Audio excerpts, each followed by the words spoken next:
ต้อนรับคุณผู้ฟังวันนี้นะคะเข้าสู่ในช่วงเวลาของรายการวิทยุจราจรเพื่อชุมชน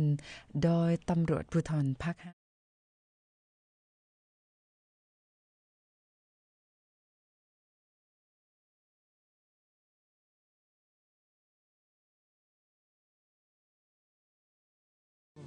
คุณผู้ฟังคะวันนี้วันพฤหัสบดีที่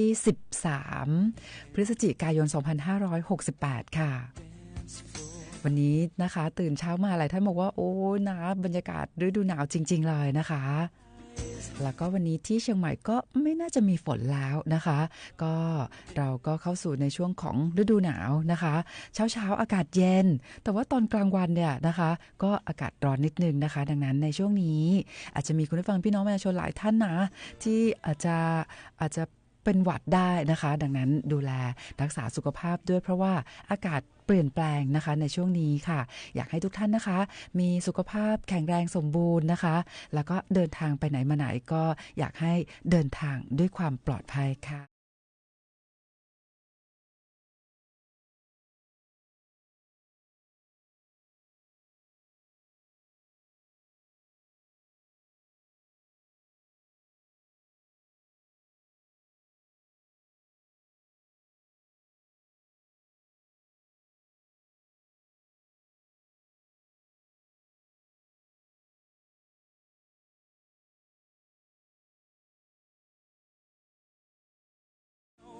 ที่ห้องประชุม3ชั้น3อาคารอำนวยการของสารกลางจังหวัดเชียงใหม่นะคะท่านผู้ว่าราชการจังหวัดเชียงใหม่นะคะนายทศพลเผื่อนอุดมก็ได้เป็นประธานในการประชุมเพื่อถอดบทเรียนการจัดกิจกรรมในช่วงเทศกาลยี่เป็งปี2568นะคะเพื่อรายงานผลการดำเนินงานในด้านต่างๆรวมถึงปัญหาอุปสรรคเพื่อนำข้อมูลด้านการบริหารจัดการการบูรณาการการทำงานของทุกภาคส่วนค่ะมาเป็นแนวทางในการจัดงานครั้งต่อไป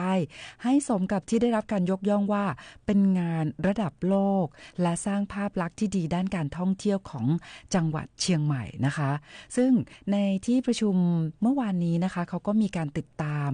ผลการดำเนินงานด้านการจัดกิจกรรมในช่วงเทศกาลยี่เป็งนะคะก็จัดในช่วงระหว่างวันที่31ตุลาคมถึงวันที่8พฤศจิกายน2568นะคะซึ่งก็เป็นการติดตามสรุปผลการดำเนินงานของหน่วยงานที่เกี่ยวข้องนะคะแล้วก็จากการรายงานข้อมูลก็พบว่าในช่วงดังกล่าวนะคะช่วงที่มีการจัดงานเทศกาลยี่เป็งนะคะปี2568เนี่ยมีนักท่องเที่ยวชาวไทยและชาวต่างประเทศนะคะร่วม 316,356 คนนะคะที่เข้ามาเที่ยวในช่วงเทศกาลยี่เป็งของจังหวัดเชียงใหม่นะคะรายได้รวมค่ะ 9,151.72 ล้านบาทนะคะมูลค่าหมุนเวียนทางเศรษฐกิจโดยรวมนะคะอยู่ที่ 16,564.61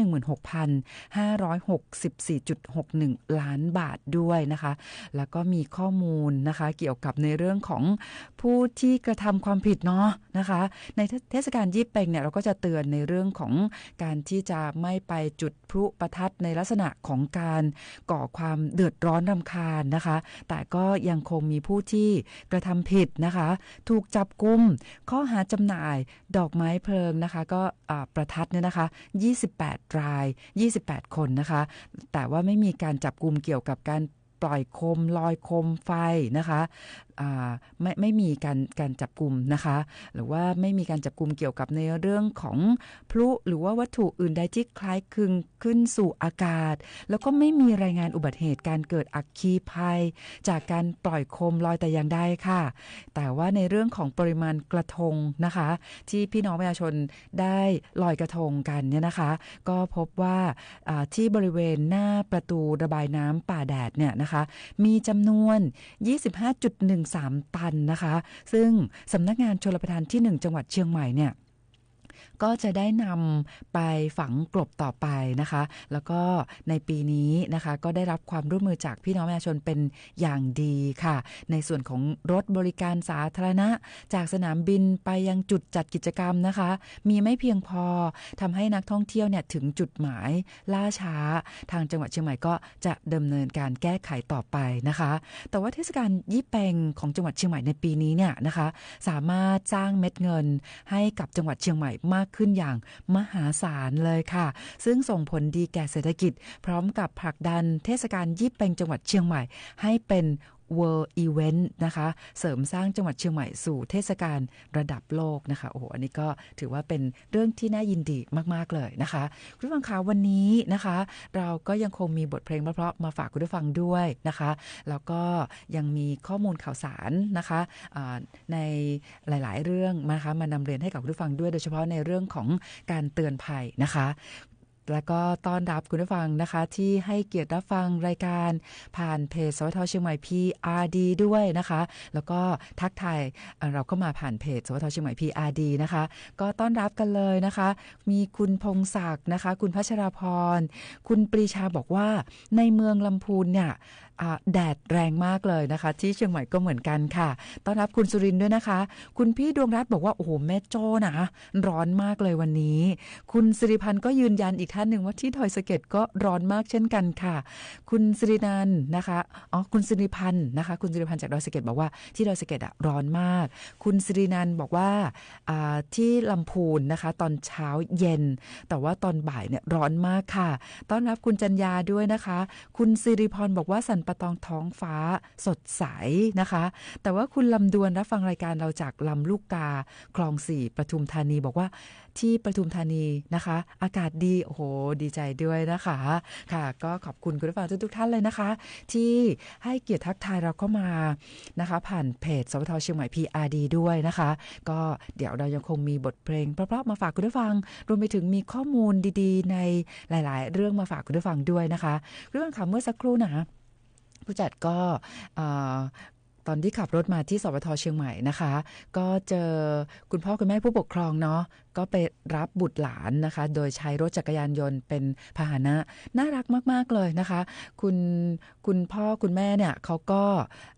สวมหมวกนิรภัยด้วยแล้วก็ให้คุณลูกนะสวมหมวกนิรภัยด้วยเช่นกันนะคะโอ้โหเป็นเรื่องที่น่ารักมากๆเลยนะคะดังนั้นเดี๋ยววันนี้เราก็จะยังคงมีการรณรงค์ในเรื่องของการขับขี่ที่ปลอดภัยนะคะเดี๋ยวในช่วงท้ายรายการเนาะคุณผู้ฟังท่านไหนที่อยากจะได้หมวกกันน็อกนะคะจริงๆอาจจะมีแล้วเนาะแต่อยากได้หมวกกันน็อกใบใหม่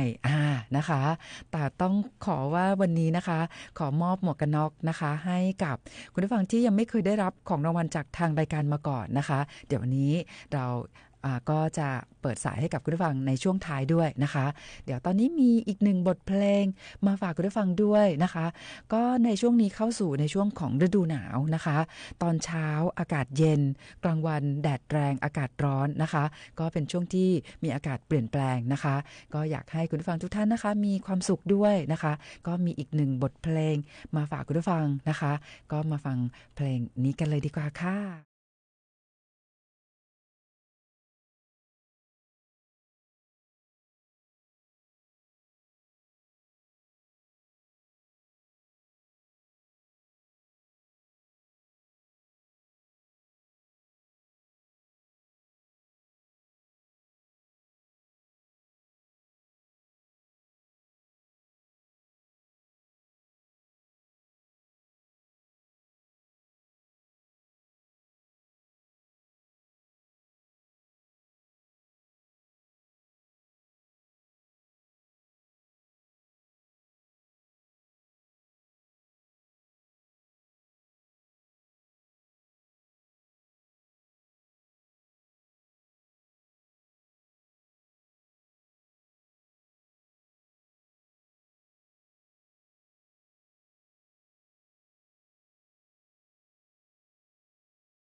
ค่ะคุณผู้ฟังคะกับบทเพลงนี้เลยนะคะเพลงที่ชื่อว่า What a Wonderful World นะคะก็อยากให้คุณผู้ฟังทุกท่านนะคะมีความสุขกับการฟังเพลงด้วยนะคะแต่ถ้าหากว่าตอนนี้คุณผู้ฟังกำลังขับรถอยู่นะคะแล้วก็มีปริมาณรถค่อนข้างเยอะในพื้นที่โดยรอบนะคะสถานศึกษาก็อยากให้ทุกท่านนะคะได้ใช้ความระมัดระวังนะคะแล้วก็เผื่อเวลานะคะในช่วงนี้ด้วยนะคะก็เป็นในช่วงของเวลาที่ใกล้จะเลิกงานนะคะแล้วก็เป็นช่วงเวลาเลิกเรียนของน้องๆนักเรียนนักศึกษาด้วยนะคะก็อยากให้ทุกท่านนะคะได้ใจเย็นๆนะคะแล้วก็เดินทางด้วยความปลอดภัยด้วยค่ะแต่ถ้าหากว่าท่านคิดว่าตรงนี้นะมีในเรื่องของรถติดนะคะผิดปกตินะคะก็อาจจะโทรศัพท์เข้ามาสอบถามนะคะที่ห้องศูนย์วิทยุของกลุ่มงานจราจรตำรวจภูธรจังหวัดเชียงใหม่หรือไปพบเจอว่ามีสัญญาณไฟจราจรขัดข้องจุดใดนะคะก็สามารถโทรศัพท์แจ้งเข้ามาที่ห้องศูนย์วิทยุของกลุ่มงานจราจรตำรวจภูธรจังหวัดเชียงใหม่นะคะที่053-235-595นะคะ053-235-595นะคะก็เวลาที่คุณผู้ฟังขับรถไปแล้วก็สัญญาณไฟจราจรขัดข้องในส่วนไหนตรงไหนนะคะก็สามารถแจ้งได้นะคะคุณผู้ฟังคะวันนี้นะคะจังหวัดเชียงใหม่นะคะก็ได้จัดพิธีบำเพ็ญกุศลเพื่ออุทิศถวายพระราชกุศลแด่สมเด็จพระนางเจ้าสิริกิติ์พระบรมราชินีนาถพระบรมราชชนนีพันปีหลวงณวัดสวนดอกพระอารามหลวงค่ะซึ่งทางจังหวัดเชียงใหม่นะคะได้จัดพิธีบำเพ็ญกุศลอุทิศถวายพระราชกุศลแด่สมเด็จพระนางเจ้าสิริกิติ์พระบรมราชินีนาถพระบรมราชชนนีพันปีหลวงณวัดสวนดอกนะคะโดยมีนายศิวะธมิกานนท์รองผู้ว่าราชการจังหวัดเชียงใหม่และผู้แทนส่วนราชการตลอดจนประสบนิกรชาวจังหวัดเชียงใหม่เข้าร่วมพิธีค่ะและมีพระราชรัชมุนีเจ้าคณะอำเภอเมืองเชียงใหม่เจ้าอาวาสวัดสวนดอกพระอารามหลวงนะคะเป็นประธานฝ่ายสงฆ์ทั้งนี้มหาเถรสมาคมมีมติให้คณะสงฆ์วัดทุกวัดทั่วราชอาณาจักรและวัดไทยในต่างประเทศประกอบพิธีบำเพ็ญกุศลสวดพระพุทธมนต์หรือสวดพระอภิธรรมอุทิศถวายพระราชกุศลตามเวลาที่เหมาะสมของแต่ละวัดและชุมชนทุกวันเป็นเวลา30วันค่ะเริ่มตั้งแต่วันที่26ตุลาคม2568เป็นต้นไปนะคะจึงได้มีการเชิญชวนให้กับประชาชนนะคะร่วมบำเพ็ญกุศลด้วยการสวดมนต์เจริญจิตภาวนารักษาศีลฟังธรรมและปฏิบัติธรรมณวัดใกล้บ้านค่ะเพื่ออุทิศถวายพระราชกุศลแด่สมเด็จพระนางเจ้าสิริกิติ์พระบรมราชินีนาถพระบรมราชชนนีพันปีหลวงและแสดงความจงรักภักดีและน้อมสำนึกในพระมหากรุณาธิคุณของพระองค์นะคะค่ะอันนี้ก็จะเป็นนะคะข่าวของจังหวัดเชียงใหม่ในวันนี้ด้วยนะคะค่ะคุณผู้ฟังคะก็ในวันนี้นะคะเราก็จะมีทั้งในเรื่องของการเตือนภัยออนไลน์ด้วยนะคะซึ่งในช่วงนี้เนี่ยนะคะจากสถิติการเกิดอาชญากรรมออนไลน์นะคะในพื้นที่รับผิดชอบของตำรวจภูธรภาค5นะคะซึ่งเป็นข้อมูลในช่วงของสัปดาห์ที่ผ่านมานะคะตั้งแต่วันที่5พฤศจิกายนถึงวันที่12พฤศจิกายน2568นะคะ7วันนะคะมีพี่น้องประชาชนตกเป็นเหยื่อของแก๊งมิจฉาชีพนะคะจากภัยออนไลน์เนี่ย300คดีมูลค่าความเสียหายอยู่ที่ 14.9 ล้านบาทนะคะโดยใน300คดีนะคะเมื่อเราจัดลำดับนะคะสถิติคดีออนไลน์ที่มีพี่น้องประชาชนถูกหลอกลวงสูงสุดเป็นอันดับที่1ก็คือการหลอกลวงซื้อขายสินค้าหรือบริการนะคะที่ไม่มีลักษณะเป็นขบวนการใน300คดีเนี่ยมีพี่น้องประชาชนตกเป็นเหยื่อนะคะจากการหลอกลวงซื้อขายสินค้าหรือบริการรวมจำนวน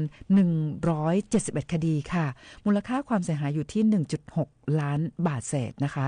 ในส่วนที่อันดับที่2เป็นการหลอกลวงให้โอนเงินเพื่อรับรางวัลหรือ วัตถุประสงค์อื่นๆนะคะ53คดีมูลค่าความเสียหายอยู่ที่ 2.8 ล้านบาทเศษนะคะอันดับที่3ค่ะเป็นการหลอกลวงให้กู้เงินอันมีลักษณะฉ้อโกงกันโชคหรือรีดเอาทรัพย์นะคะ17คดีมูลค่าความเสียหายนะคะอยู่ที่ 243,179 บาทนะคะแต่ว่า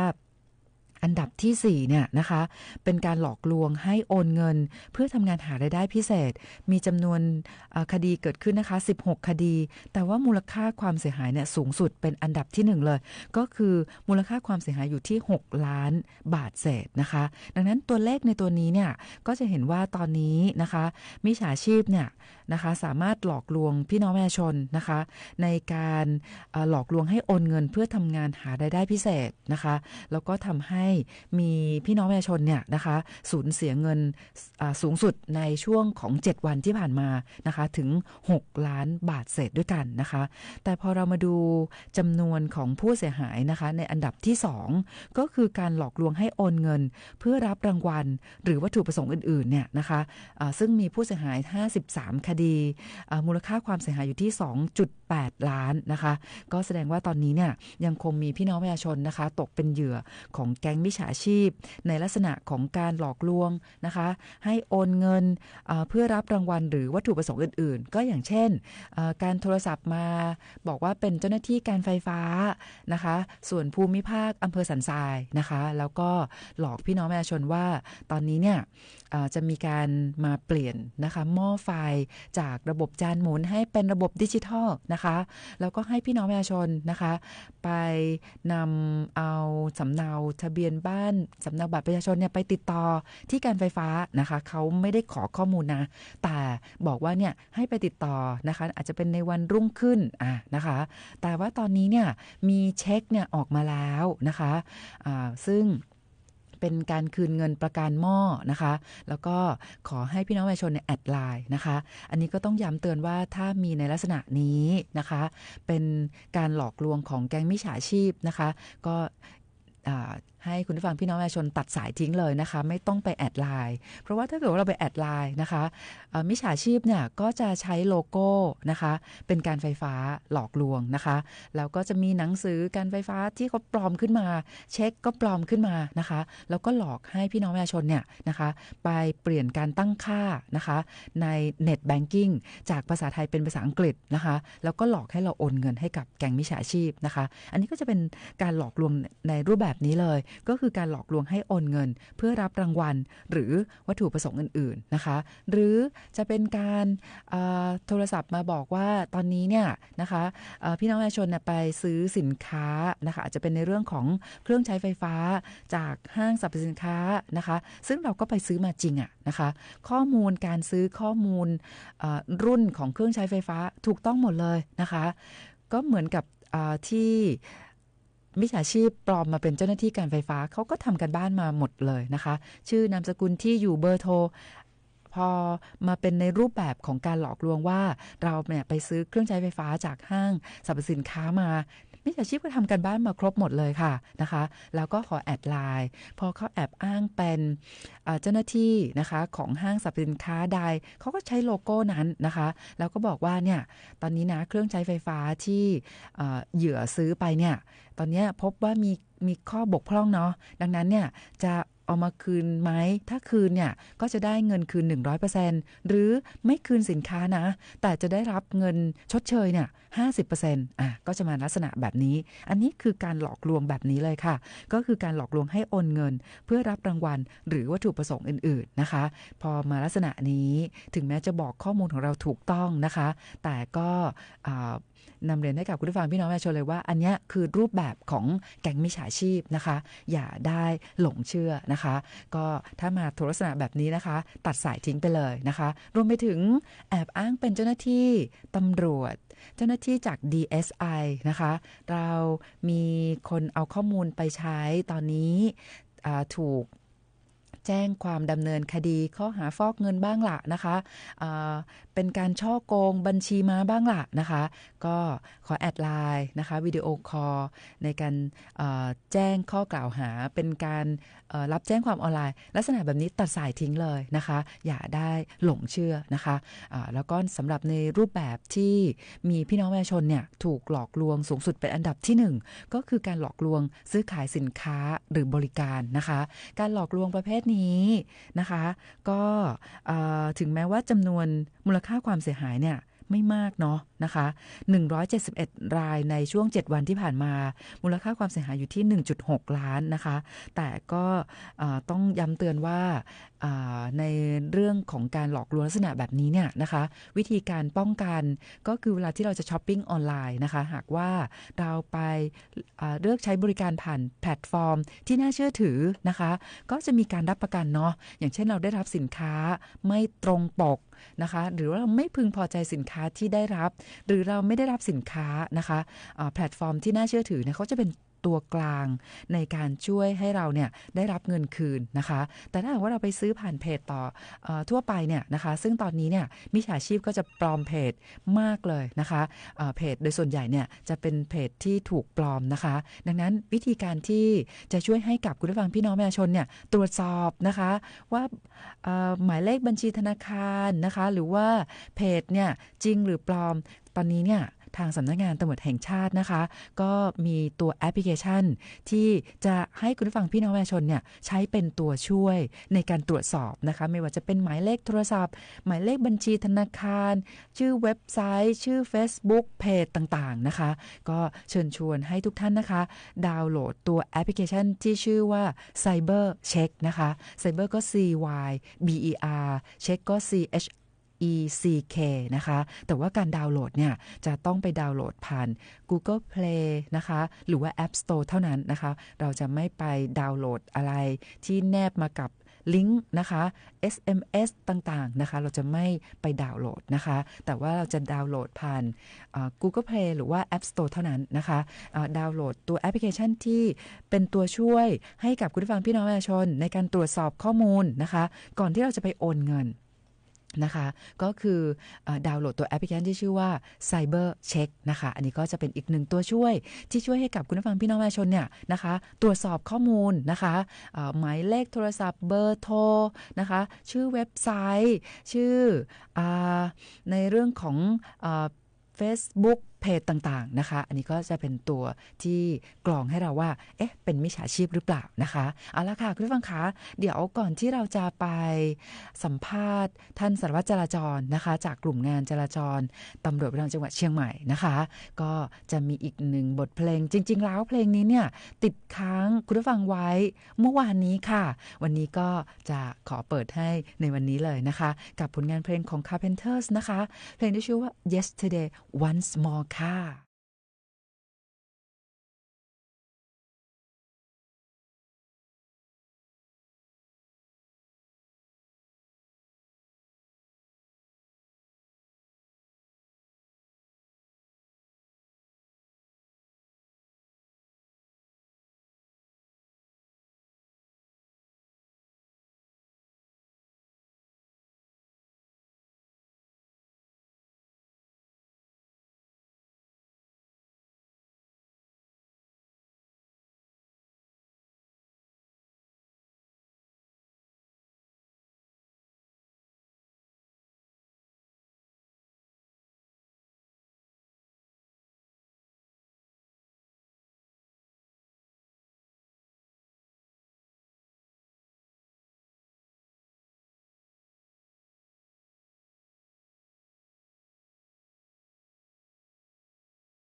ค่ะคุณผู้ฟังคะกับผลงานเพลงของ Carpenters นะคะเพลงที่ชื่อว่า Yesterday Once More ค่ะแต่ว่าตอนนี้นะคะเราจะไปสัมภาษณ์ท่านพันตำรวจโทณรงค์ฤทธิ์สุดวรกันค่ะสวัสดีค่ะสวัสดีครับท่านผู้กำกับครับสวัสดีท่านผู้ฟังทุกท่านครับผมสวัสดีค่ะครับสวัสดีณรงค์ฤทธิ์คะวันนี้ครับวันพฤหัสบดีที่ครับผม13พฤศจิกายน2568เป็นยังไงบ้างครับคะในเรื่องของสภาพการจราจรค่ะครับสำหรับสภาพการจราจรในตัวเมืองเชียงใหม่ในช่วงเย็นนี้นะครับหลายๆจุดนะครับได้หลายๆเส้นทางนะครับวันนี้การจราจรนะครับค่อนข้างจะหนาแน่นนะครับอ่าจังหวะปริมาณรถมากนะครับก็จะชะลอตัวตามนะครับตามแยกที่มีสัญญาณไฟนะครับผมวันนี้รถปริมาณมากจริงๆครับท่านผู้กำกับครับโอ้นะคะดังนั้นตอนนี้เนี่ยคุณผู้ฟังที่กำลังขับรถอยู่ค่ะสวัสดิ์ณรงค์ฤทธิ์นะคะก็ครับ จะได้ทราบว่าวันนี้เนี่ยนะคะโดยหลายพื้นที่เลยใช่ไหมคะหลายเส้นทางเลยใช่ไหมคะใช่ครับวันนี้จากเส้นทางหลักนะครับที่มุ่งหน้าเข้าเมืองได้ออกตัวเมืองเชียงใหม่นะครับปริมาณรถค่อนข้างจะหนาแน่นนะครับอ่าก็กลุ่มงานจราจรนะครับเจ้าที่ของเราตอนนี้ก็เข้าอำนวยความสะดวกนะครับประจำจุดทางร่วมทางแยกนะครับเพื่ออำนวยความสะดวกการจราจรให้กับพี่น้องประชาชนที่ใช้เส้นทางอยู่นะครับค่ะก็สวัสดิ์ณรงค์ฤทธิ์คะวันนี้เนี่ยนะคะช่วงวันที่13ถึง14พฤศจิกายน2568นะคะเขามีกิจกรรมที่มหาวิทยาลัยเชียงใหม่ด้วยที่หอประชุมมหาวิทยาลัยเชียงใหม่นะคะเขามีงาน CMU Open House 2568ด้วยเนาะถูกต้องครับใช่ครับก็วันนี้นะครับวันแรกนะครับก็จากช่วงเช้านะครับปริมาณรถมากนะฮะ มีน้องๆนะครับเข้ามาร่วมกิจกรรมที่ศูนย์ประชุมมชนะครับถนนนิมมานนะครับวันนี้ตอนเช้ารถปริมาณมากครับผมครับท่านผู้กำกับครับค่ะแต่ว่าเขาจัดงานวันพรุ่งนี้อีกวันหนึ่งด้วยนะคะใช่ครับพรุ่งนี้มีอีก1 วันนะครับก็งานจะมีตั้งแต่ช่วงเช้านะครับทั้งวันนะครับก็ขอประชาสัมพันธ์นะครับทุกท่านที่ใช้รถใช้ถนนนะครับก็หากไม่มีความจำเป็นนะครับในการที่จะต้องผ่านเส้นทางนั้นนะครับก็ขอให้หลีกเลี่ยงนะครับก็อาจจะมีนะครับรถที่เข้ามาเที่ยวงานนะครับเป็นจำนวนมากนะครับค่ะแล้วก็ครับค่ะแล้วในส่วนของรายงานการเกิดอุบัติเหตุวันนี้สวัสดิ์ณรงค์ฤทธิ์มีข้อมูลไหมคะสำหรับในช่วงเย็นนี้นะครับยังไม่มีการรายงานอุบัติเหตุนะครับก็จะมีช่วงบ่ายนะครับ1 ราย 1 คันนะครับที่แยกประตูเชียงใหม่นะครับเป็นรถยนต์กระบะนะครับพลิกคว่ำนะครับตรงประตูเชียงใหม่นะครับไม่มีผู้ได้รับบาดเจ็บนะครับเบื้องต้นนะครับก็ตำรวจจราจรและตำรวจท้องที่ก็เข้าไปอำนวยความสะดวกนะครับเรียบร้อยนะครับผมค่ะก็ในเรื่องของการเกิดอุบัติเหตุนะคะเราก็ไม่อยากให้มีการเกิดขึ้นเลยนะคะดังนั้นก็อยากจะนำเรียนคุณผู้ฟังพี่น้องประชาชนนะคะต้องใช้ความระมัดระวังนะคะแต่ว่าในวันนี้อย่างที่สวัสดิ์ณรงค์ฤทธิ์บอกว่าโอ้โหมีปริมาณรถมากทุกเส้นทางแต่ว่าอย่างไรก็ตามในส่วนของเจ้าหน้าที่ตำรวจจราจรนะคะก็เร่งระบายรถในทุกเส้นทางแล้วนะคะครับถูกต้องครับก็กลุ่มงานจราจรก็อำนวยความสะดวกการจราจรจนกว่าจะเข้าสู่สถานการณ์รถที่คลายนะครับให้ทุกท่านได้ใช้รถใช้ถนนให้ได้รับความสะดวกมากที่สุดนะครับผมครับค่ะสวัสดิ์ณรงค์ฤทธิ์มีข้อมูลอะไรเพิ่มเติมให้กับคุณผู้ฟังเชิญได้เลยค่ะครับก็มีอยู่2 เรื่องนะครับเกี่ยวกับกิจกรรมและการก่อสร้างนะครับสำหรับวันพรุ่งนี้นะครับที่กิจกรรมของโรงเรียนยุพราชนะครับจะมีกีฬาสีประจำปีนะครับช่วงเวลาประมาณ 08:00 นนะครับจะมีการเดินขบวนพาเหรดนะครับออกจากประตูทางด้านหลังของโรงเรียนนะครับทางแยกการบินไทยนะครับเข้าสู่ถนนพระปกเกล้านะครับผ่าน3 แยก3 กษัตริย์นะครับและเข้าสู่ถนนลาดวิถีนะครับก็เลี้ยวซ้ายเข้าสู่โรงเรียนนะครับก็เป็นกิจกรรมนะครับก็เวลาประมาณ 08:00 นนะครับหากทุกท่านไม่มีความจำเป็นก็ขอให้หลีกเลี่ยงนะครับผมครับก็ก่อสร้างนะครับมีอีก1 จุดนะครับตรงบริเวณแยกต้นพยอมนะครับจะมีการปิดบริเวณแยกต้นพยอมนะครับก็ทำการก่อสร้างท่อประปานะครับก็อาจจะใช้เวลาประมาณถึงสิ้นเดือนนะครับผมครับค่ะก็เป็นข้อมูลให้กับคุณผู้ฟังพี่น้องประชาชนนะคะได้หลีกเลี่ยงนะคะถ้าหากว่าจะ หลีกเลี่ยงเส้นทางดังกล่าวนะคะหรือว่าไปใช้เส้นทางอื่นนะคะถ้าหากว่าอาจจะมีเส้นทางลัดนะคะที่ทางเจ้าหน้าที่ตำรวจจราจรนะคะก็จะมีการนำข้อมูลไปประชาสัมพันธ์ในเพจของตำรวจจราจรเชียงใหม่เพิ่มเติมด้วยนะคะครับใช่ครับผมครับค่ะวันนี้ต้องขอบคุณมากๆเลยนะคะพันตำรวจโทณรงค์ฤทธิ์สุดวรนะคะขอบคุณมากๆค่ะครับสวัสดีท่านผู้กำกับและท่านผู้ฟังทุกท่านครับสวัสดีครับค่ะสวัสดีค่ะค่ะคุณผู้ฟังค่ะก็เป็นข้อมูลนะคะล่าสุดเลยนะคะของสารวัตรจราจรกลุ่มงานจราจรตำรวจภูธรจังหวัดเชียงใหม่ว่าเย็นวันนี้เนี่ยมีปริมาณรถมากนะคะในทุกเส้นทางดังนั้นก็อยากให้คุณผู้ฟังทุกท่านนะคะได้เผื่อเวลานะคะเพื่อที่เราจะได้เดินทางไปถึงยังจุดหมายตามที่เรากำหนดนะคะปริมาณรถเยอะนิดนึงใจเย็นๆนิดนึงนะคะค่ะคุณผู้ฟังค่ะตอนนี้นะคะเราก็ยังคงเป็นช่วงของการรณรงค์การขับขี่ที่ปลอดภัยค่ะคุณผู้ฟังท่านไหนที่ยังไม่เคยได้รับหมวกกันน็อกของรางวัลจากทางรายการมาก่อนนะคะก็สามารถโทรศัพท์เข้ามาในรายการได้ที่053-276-793นะคะก็ท่านไหนที่ยังไม่เคยได้รับของรางวัลจากทางรายการมาก่อนแต่อยากได้หมวกกันน็อกนะคะก็โทรศัพท์เข้ามาได้เลยนะคะโทรศัพท์มาแจ้งชื่อที่อยู่เบอร์โทรให้กับผู้กองสุภัทรได้เลยค่ะที่053-276-793นะคะเปิดรับสายคุณผู้ฟังจนถึงเวลา 17 นาฬิกานะคะก็โทรเข้ามากันได้เรื่อยๆเลยนะคะสงวนสิทธิ์สำหรับคุณผู้ฟังที่ยังไม่เคยได้รับของรางวัลจากทางรายการมาก่อนนะคะคุณผู้ฟังค่ะก็ทักทายคุณผู้ฟังเพิ่มเติมคุณผู้ฟังที่ทักทายเราเข้ามาผ่านเพจสวทเชียงใหม่ PRD นะคะคุณยุพินนะคะจากเชียงใหม่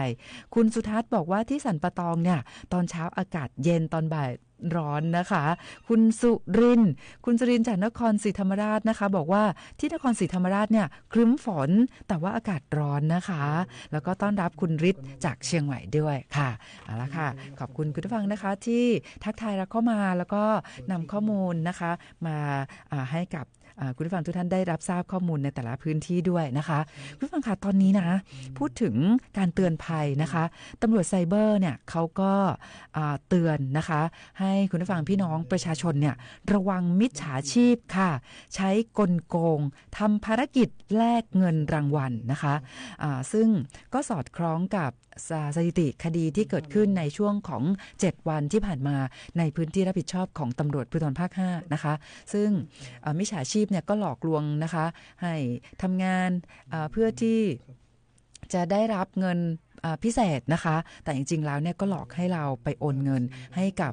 แก๊งมิจฉาชีพนะคะซึ่งตอนนี้เนี่ยตำรวจไซเบอร์เขาก็บอกว่าช่วงนี้เนี่ยมิจฉาชีพระบาดหนักหลอกให้ทำกิจกรรมออนไลน์อ้างว่าได้เงินตอบแทนแต่สุดท้ายหลอกให้โอนเงินจนหมดตัวนะคะกลโกงในเรื่องนี้เป็นยังไงบ้างกลโกงในเรื่องนี้ก็คือ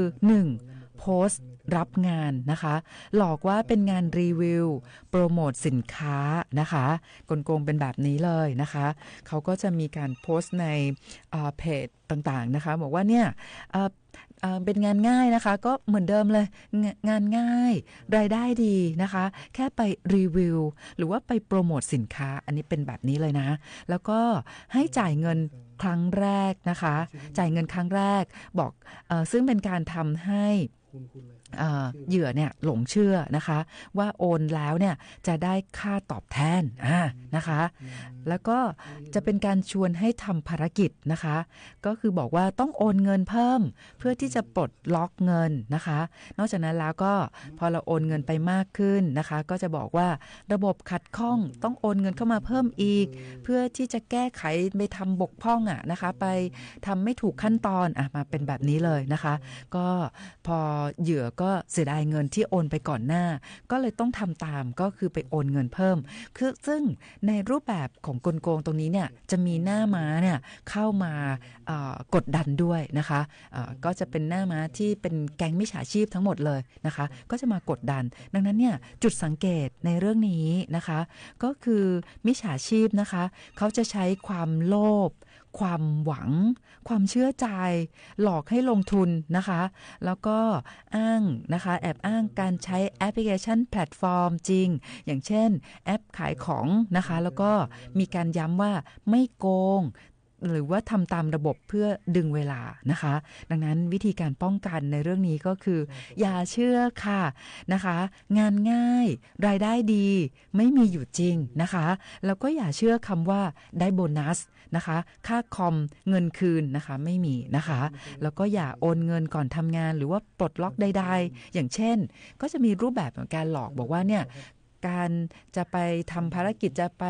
ขายสินค้าก็ตามนะคะเขาก็บอกว่าจะต้องมีรหัสร้านค้าก่อนวิธีการที่จะมีรหัสร้านค้าก็คือต้องเสียเงินค่าสมัครอันเนี้ยถ้าหากว่ามีแบบนี้นะคะตัดสายทิ้งไปเลยนะคะอย่าได้โอนอย่าได้หลงเชื่อนะคะแล้วก็ในเรื่องนี้